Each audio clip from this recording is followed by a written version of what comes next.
அன்பு நண்பர்களே, அனைவருக்கும் அன்னை சமையல் உமாவின் அன்பான வணக்கங்கள். இன்னைக்கு அன்னை சமையலில் பார்க்க போகிறது முட்டை பிரியாணி. இதை சாப்பாடு அரிசியில் பண்ணியிருக்கேங்க, பச்சரிசி வச்சு பண்ணியிருக்கேன். வாங்க முட்டை பிரியாணி எப்படி செய்கிறதுன்னு பார்க்கலாம்.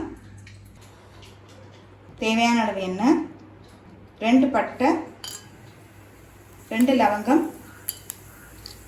2 ஏலக்காய்,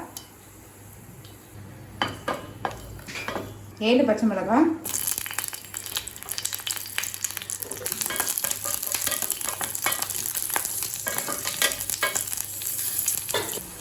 கொஞ்சம் புதினா,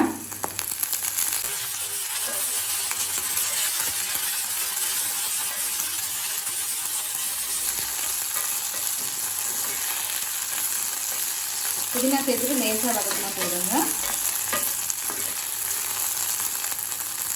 கொஞ்சம் முந்திரி. இப்போ இது கொஞ்சம் நேரம் ஆறட்டும். ஆறின பிறகு தேவையான அளவு தண்ணி சேர்த்து மிக்சியில் அரைச்சிக்கலாம். தேவையான அளவு எண்ணெய், கொஞ்சமாக நெய் சேர்த்துக்கலாம்.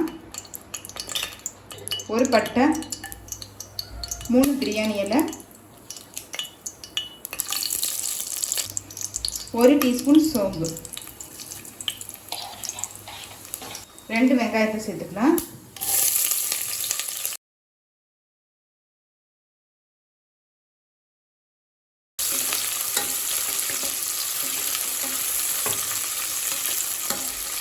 கொஞ்சம் புதினா,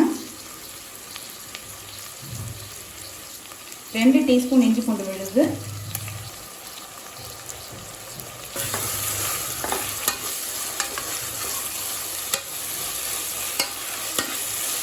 ஒரு தக்காளி,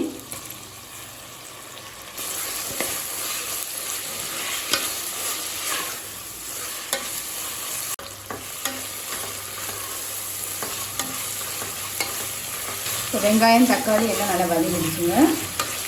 அரைச்சி வச்சுருக்க விழுது இதில் சேர்த்துக்கலாம். 1 டீஸ்பூன் மிளகாய்த்தூள்,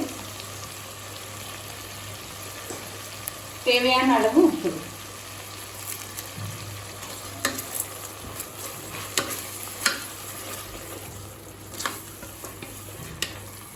நம்ம காரத்துக்கு ஏற்கனவே பச்சை மிளகாய் போட்டிருக்கோங்க, அதனால் இப்போ மிளகாய்த்தூள் கம்மியாக தான் சேர்க்குறேன்.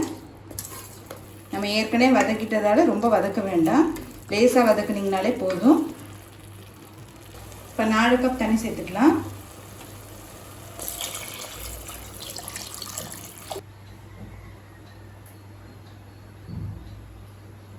இப்போ கொஞ்சமாக எலுமிச்சை சாறு சேர்த்துக்கலாம்.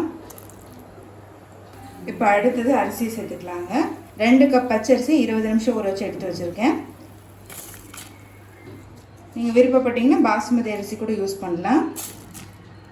நீங்கள் வீட்டில் எந்த அரிசி யூஸ் பண்ணுறீங்களோ அது கூட யூஸ் பண்ணிக்கலாங்க. இப்போ அடுத்தது முட்டையை சேர்த்துக்கலாங்க.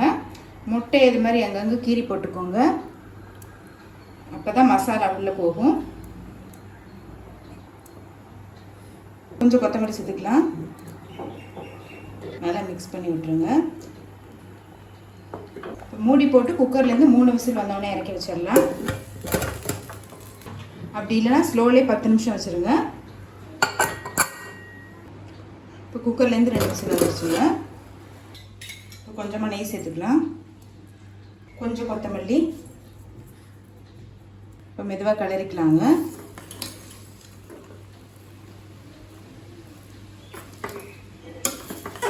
முட்டை உடையாத மாதிரி மெதுவாக கிளறுங்க. இப்போ முட்டை பிரியாணி ரெடி ஆகிடுச்சு, நம்ம சர்வ் பண்ணிடலாம்.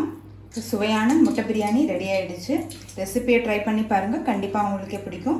ரெசிபி பிடிச்சிருந்ததுன்னா வீடியோவை லைக் பண்ணுங்கள், கமெண்ட் பண்ணுங்கள், ஷேர் பண்ணுங்கள். இது வரைக்கும் அன்னை சமையல் சேனலை சப்ஸ்கிரைப் பண்ணாதவங்க சப்ஸ்கிரைப் பண்ணுங்கள். தேங்க்யூ.